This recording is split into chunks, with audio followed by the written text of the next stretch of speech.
우리들 꽤 이제 세미나 끝난 지 좀 됐는데 제가 기존에 가지고 있었던 생각을 다시 한번 해보게 되는 문구가 있었습니다. 제가 처음에는 조금 이렇게 교만했던 것 같아요. 지금 세미나를 가는데 우리들 교회에 크게 붙어 있는 문구가 제가 이렇게 잘 마음으로 동의가 되지 않았던 게 있습니다. 한번 보여주세요. 자, 보이세요? 결혼의 목적은 행복이 아니라 거룩입니다. 이게 뭐죠? 굉장히 길가에 크게 이렇게 붙여져 있어요. 이 문구를 읽는 순간 제 마음에는 저 말이 좋긴 한데 반면에 하나님도 인간이 행복하시기를 원하는데 우리들 교회는 인간이 거룩해지기만을 바라는구나. 뭔가 이렇게 거룩이라는 단어를 들으니까 거룩하게 살려고 하면 행위를 강요하게 되는 것 같기도 하고 사람들은 좀 갑갑하게 느끼지 않을까. 거룩만 강조한다면 하나님이 인간에게 행복하라고 주신 인생의 의미는 없는 것은 아닐까. 그런 생각을 해보게 되었습니다. 여러분들 생각하시기에는 어떠세요? 결혼의 목적은 행복입니까? 거룩입니까? 어떠신 것 같아요? 대답을 요구하진 않겠습니다. 생각을 해보세요. 결혼의 목적은 인내입니다. 뭐 이런 분들이 있으시겠죠. 행복도 아니고 거룩도 아니고 인내입니다. 뭐 이런 게 있겠지만, 자, 이것을 조금 더 확장해 볼게요. 질문을. 여러분들의 인생의 목적은 무엇입니까? 거룩입니까? 행복입니까? 물론 이게 딱 머릿속에 두 가지가 떠오를 거예요. 모범 답안은 거룩입니다. 그러나 전 행복하고 싶어요. 이 정도 아닐까요? 그렇죠? 자, 처음에는 이 문구가 제 마음속에 이렇게 들렸어요. 그러면 행복하게 살지 말라고? 예수 믿으면서 행복하게 살지 말고 거룩하게만 살기 위해서 자기의 욕구와 기쁨을 억누르고 살라고? 이 문구에 의하면 죄 지을까 봐 조심조심, 거룩하게 살지 못할까 봐 조심조심 살아야 하는 거 아닌가? 이런 생각을 해보게 되었습니다. 근데 이렇게 세미나를 듣고 이 목사님의 책도 읽다 보니까 설득이 되는 부분이 많이 있었습니다. 현대인들은 자신의 행복을 가정을 이루기를 소망한, 그러니까 자신의 행복한 가정을 이루면서 이제 자기가 행복해지기를 바란다고 합니다. 완벽한 배우자를 만나서 재정도 채워주고 사랑도 채워주고 친구도 되어주고 부모도 되어주고 상담사도 되어주고 자신에게 완벽한 배우자가 되어주기를 원한다고 합니다. 또한 자녀들은 부모님 말도 잘 듣고 공부도 잘하고 부모님도 사랑하고 인간관계도 좋고 성실하고 사회적으로 인정받는 자녀가 되기를 원한다고 합니다. 다시 말해 현대인들은 가족에게서 행복을 느끼는데 그게 내가 그 가족 구성원한테 어떤 존재가 되어줘서 행복한 게 아니고 그들이 나에게 어떤 존재가 되어주어서 행복하다는 거예요. 상대방이 나를 위해서 좋은 남편, 좋은 배우자가 되어주어야 하고 좋은 자녀가 되어주어야 된다고 합니다. 그리고 그거를 기대하고 살아간다고, 실질적으로 기대하며 살아간다고 합니다. 그리고 그 기대가 충족되었을 때 행복하다고 느낀다고 합니다. 그럼 반대로 이것이 충족되지 않았을 때 불행하다고 느낀다고 합니다.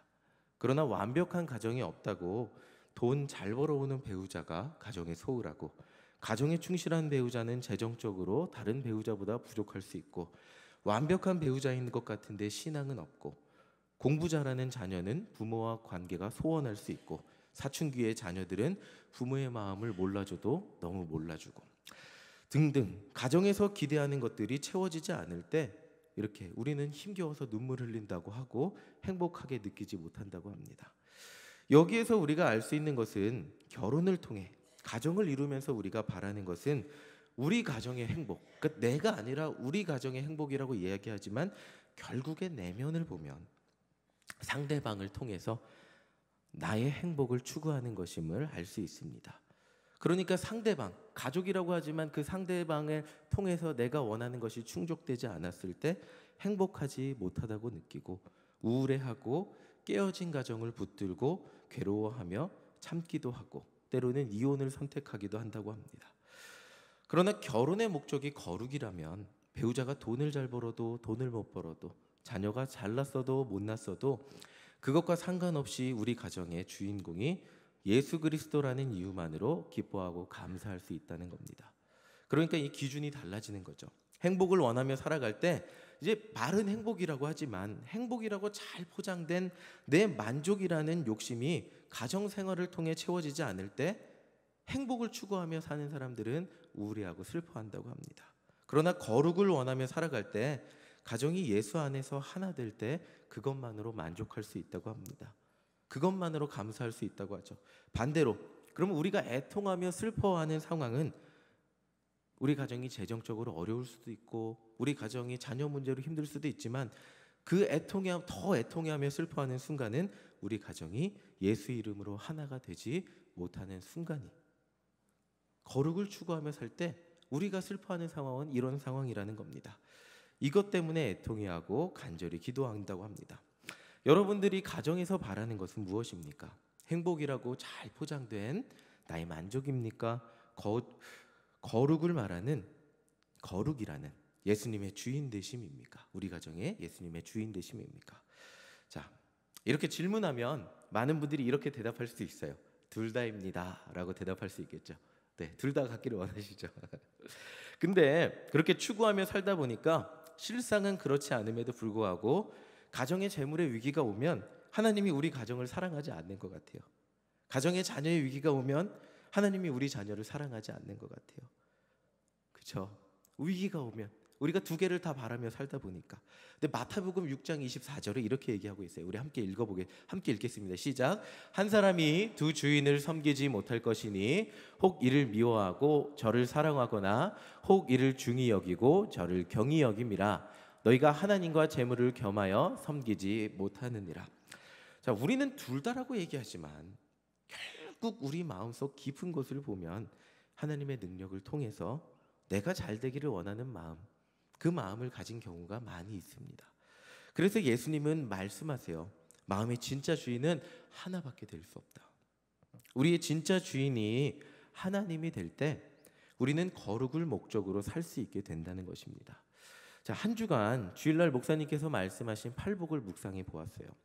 팔복이라는 것은 마음속 가장 깊은 곳에서 내가 주인이 되어 하나님을 믿음으로 하나님의 능력으로 내가 바라는 복을 받는 사람이 아니고 마음속 깊은 곳, 그 속에서 하나님이 우리의 주인 되어서 하나님이 원하시는 거룩한 삶을 사는 그런 복을 받는 사람이 되는 것이 아닐까 하면서 이 말씀을 묵상을 해보았습니다.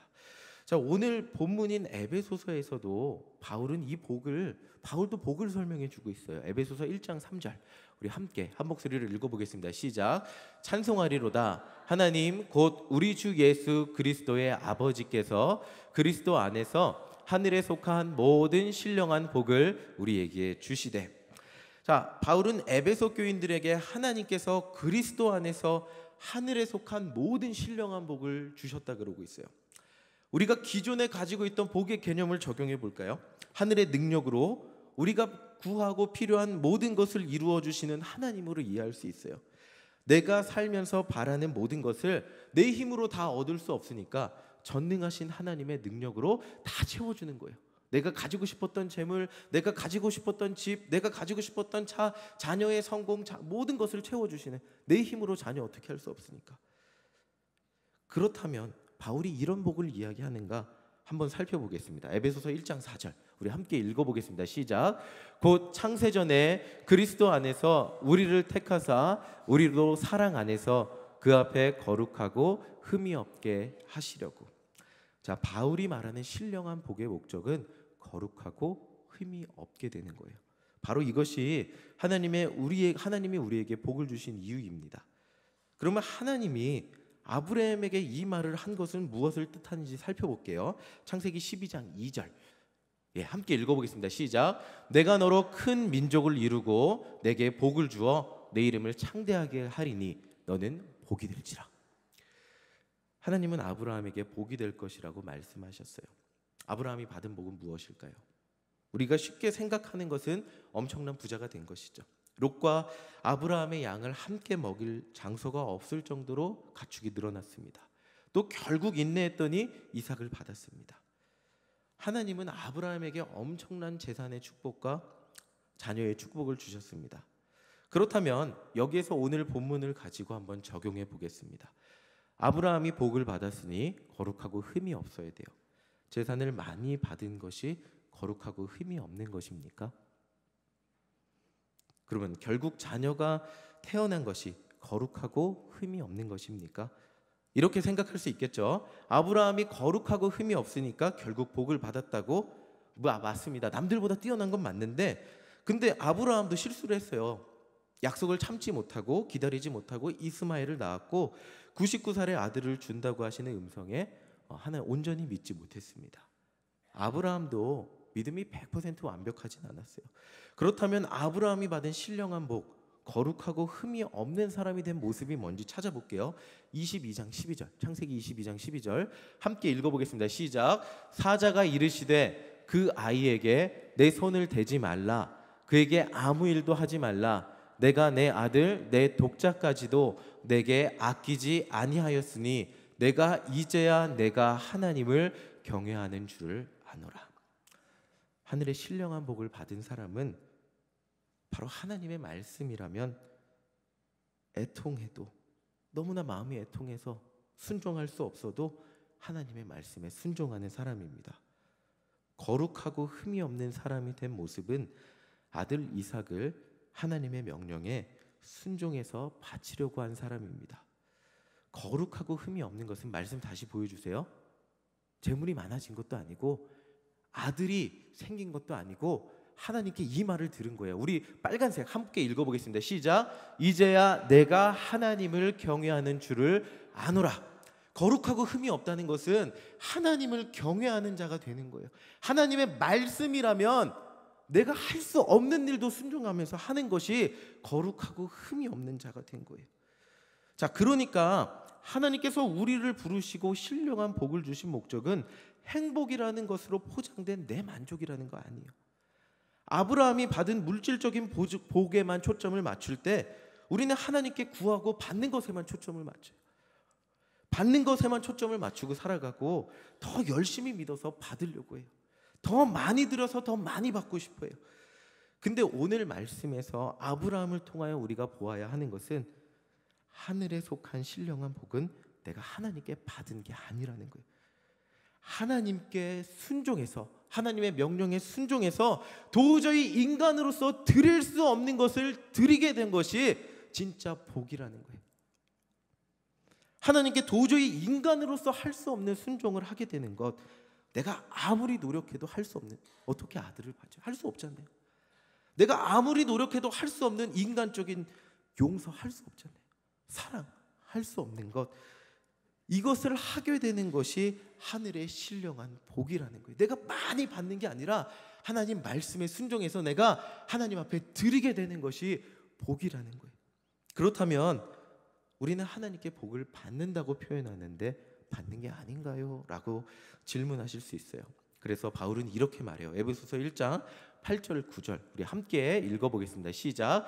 이는 그가 모든 지혜와 총명을 우리에게 넘치게 하사 그 뜻의 비밀을 우리에게 알리신 것이요 그의 기뻐하심을 따라 그리스도 안에서 때가 찬 경륜을 위하여 예정하신 것이니.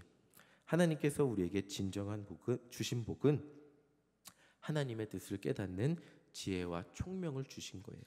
세상 사람들에게 아무리 이야기해줘도 깨닫지 못하는 하나님의 구원의 비밀, 하나님의 뜻을 깨달을 수 있는 그 지혜와 총명을 주신 거예요.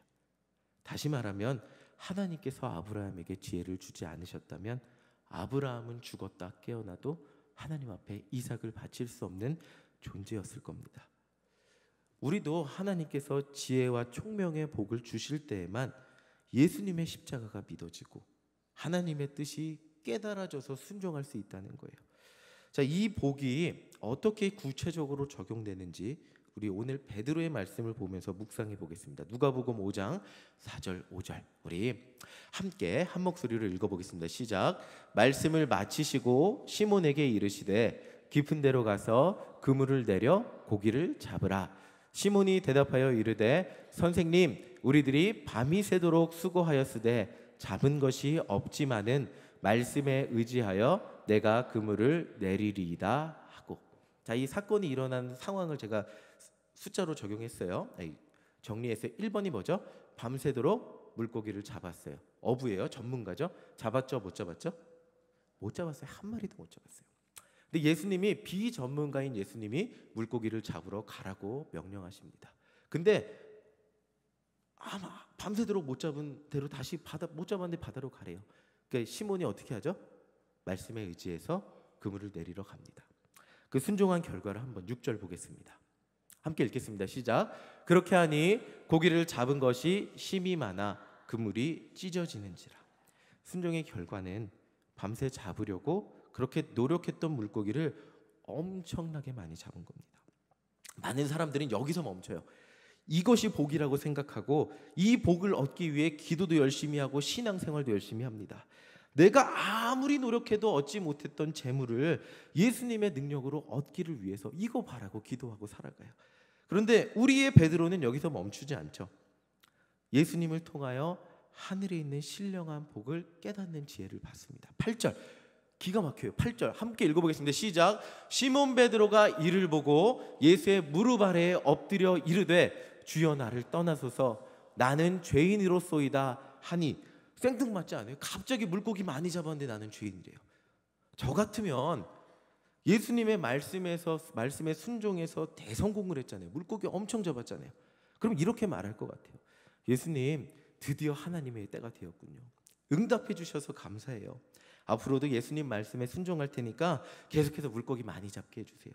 내가 물고기 많이 잡아서 우리 가정도 잘 살고 교회 좋은 일도 하고 세상 좋은 일도 많이 할게요. 이제 물고기 많이 잡게 해주세요. 근데 베드로는 뜬금이 없어요. 물고기 많이 잡은 얘기 안 해요. 나는 죄인입니다. 이렇게 얘기해요. 예수님을 만난 그 순간, 예수님의 기적을 체험한 그 순간 내가 무엇을 받기를 원하는 사람이 되는 것이 아니라 내가 죄인인 것이 깨달아졌다는 것. 예수님이 나를 구원하실 분인 것을 깨달아졌다는 것.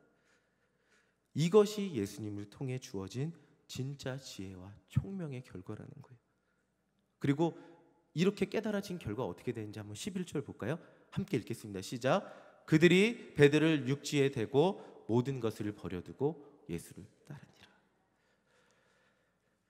아브라함이 가장 소중한 이삭을 하나님께 바친 것과 같은 결과입니다. 모든 것을 버리고 예수를 따랐어요. 진짜 복은 내가 무엇을 받느냐, 얼마나 받느냐, 어떻게 받느냐 이것이 아닙니다. 진짜 복은 하나님의 뜻을 위해서 내 것을 내려놓는 것입니다. 하나님의 뜻을 이루기 위해서, 예수님 따르기 위해서 내가 집착하고 내가 예수님보다 더 사랑하고 내가 정말 소중히 여기고 하나님이 이것 좀 채워주세요 라고 생각하며 소중히 너무나 간절히 구했던 것들을 내려놓은 것입니다. 그렇게 밤새도록 물고기를 잡기 원했는데 베드로 예수님 만난 다음에 물고기 쳐다보지도 않고 예수님 붙잡고 떠나요. 이것이 하늘의 신령한 복을 받은 성도의 삶입니다. 하늘의 신령한 복을 받은 성도의 모습 바울도 얘기하는데 1장 6절, 에베소서 1장 6절 함께 읽겠습니다. 시작. 이는 그가 사랑하시는 자 안에서 우리에게 거저 주시는 바 그의 은혜의 영광을 찬송하게 하려는 것이라. 하나님의 신령한 복이 내게 채워졌을 때 내가 하나님 앞에 무엇을 받을까 정말 그걸 바라보며 살지 않고 예수님 한 분으로 충분하며 그분을 따라가기 위해 고민하며 따라갈 때 나 가진 것 없어도 남들보다 부족해도 우리의 삶이 내가 원하는 만큼이 아니라고 할지라도 내가 원하는 것이 채워지지 않아도 예수님만 함께 하신다면 우리 빨간색 함께 읽겠습니다. 다시 한번 읽겠습니다. 시작. 그의 은혜의 영광을 찬송하게 하려는 것이라. 그렇죠. 주님을 찬송하면서 할렐루야. 내 앞길 멀고 험해도 나 주님만 따라가겠다고 고백하는 그런 삶이 되는 거예요. 말씀을 마무리하며 우리의 모습을 돌이켜보겠습니다. 우리는 물질이 최고인 세상 속에서 살고 있고 제가 아무리 이 말씀 여러분들 하나님만 있으면 됩니다 라고 말씀을 드려도 재물이 없으면 힘겨운 이 세상 속에 그런 세상 속에 살고 있습니다. 말씀을 이제 저도 다 마무리한 다음에 이제 말씀을 묵상을 했어요. 어떻게 전해야 될까? 한 분 한 분 성도님들을 묵상하며 기도했어요. 하나님, 이 말씀을 제가 어떻게 전해야 됩니까? 근데 한 분 한 분 우리 삶 가운데 재물이 없으면 너무나 힘들 수밖에 없는 사람들이 한 분 한 분 떠올랐어요. 이분들에게 하나님 재물 없이 살라고 하라고요. 오늘도 재물 때문에 고난 당하고 오늘도 자녀 때문에 고난당하고, 오늘도 가정 안에서 힘겨운 삶이 있는 사람들에게 예수님 한 분 때문에 여러분들 평안하실 겁니다 라고 전하라고요 하면서 이 말씀, 하나님 그분들에게는 허공에 떠 있는 메시지가 되지 않겠습니까? 라는 기도를 계속하게 됐어요. 근데 제가 깨닫는 것은 이거예요. 아까 말씀 다시 한번 보여주실래요? 아까 4절 5절 다시 한번 보여주세요. 누가복음 5장 4절 5절 다시 한번 보여주세요. 4절 5절. 자, 아니, 죄송합니다. 6절 다시 보여주세요. 6절. 보세요. 예수님 말씀대로 하니까 고기를 잡은 것이 심히 많았다고 이야기하고 있어요. 제 말씀에 깨달아지는 것이 뭐냐면, 이 시간 이 자리에서 여러분들이 물고기 잡기 위해서 수고하면 빈 그물입니다. 물고기 따라 살면 빈 그물이에요. 가정의 행복을 위해 살면 빈 그물일 수밖에 없고, 자녀의 교육을 위해 최선을 다하면 빈 그물일 수밖에 없고, 내 삶의 만족을 위해 살아가면 그것은 빈 그물일 수밖에 없어요. 그러나 그물이 가득 찼던 순간이 있어요. 그때가 언제죠? 예수님 만날 순간이에요. 오늘 말씀 다 피곤하셔서 딴 생각하셔서 다 못 들으셔도 상관없겠지만 이거 하나는 들으셔야 돼요. 흠없고 거룩한 자녀가 되는 비결은 예수님 만나는 것밖에 없습니다. 예수님 만나는 것밖에 없어요. 내 삶이 이렇게 힘든데 어떻게 예수님만 쳐다봅니까? 마음속에서 아무리 말씀을 들어도 나는 예수님만 쳐다볼 수 없어요. 돈도 벌어야 되고, 가정도 책임져야 되고, 자녀도 책임져야 되고, 내한테 얼마나 큰 책임감이 있는데 예수님만 쳐다봅니까? 라고 반문하는 여러분들에게 말씀드릴 수 있는 한 가지는 예수님밖에 없어요. 예수님만 희망입니다. 그 6절 말씀 다시 보여주실래요? 6절 말씀. 고기를 잡은 것이 심이 많아 그물이 찢어진지라. 언제 이렇게 됐죠? 물고기 따라갔을 때? 아니잖아요. 예수님 만났을 때. 예수님 만났을 때 그렇게 됐나요? 순종했을 때 그렇게 됐잖아요. 그리고 이 그물이 찢어지면 여기서 멈추나요? 아니죠. 내 모든 거 버려두고 내가 그렇게 쫓아가려고 했던 물고기 쳐다보지도 않고 예수님 따라가잖아요. 여러분들, 바로 이것이 오늘 이 자리 이 순간에서 예수님 만나야 될 이유입니다. 예수님 만나시기를 간절히 소망합니다. 가정이 재물 때문에 힘드십니까? 가정이 배우자 자녀 때문에 힘드십니까? 우리의 삶이 여러 가지 때문에 매일 한숨이 나오고 힘겹고 눈물 나십니까? 그것을 붙들려고 하지 마시고 이 시간 유일한 해결책 예수님 만나시기를 간절히 소망합니다. 그리고 그것들을 해결하려고 발버둥 쳤던 그 삶의 모습들을 다 내려놓고 예수님만 붙잡는 저와 여러분들 되시기를 간절히 소망합니다. 반주해 주시고 우리 시간 함께 두 번에 나눠서 기도하겠습니다.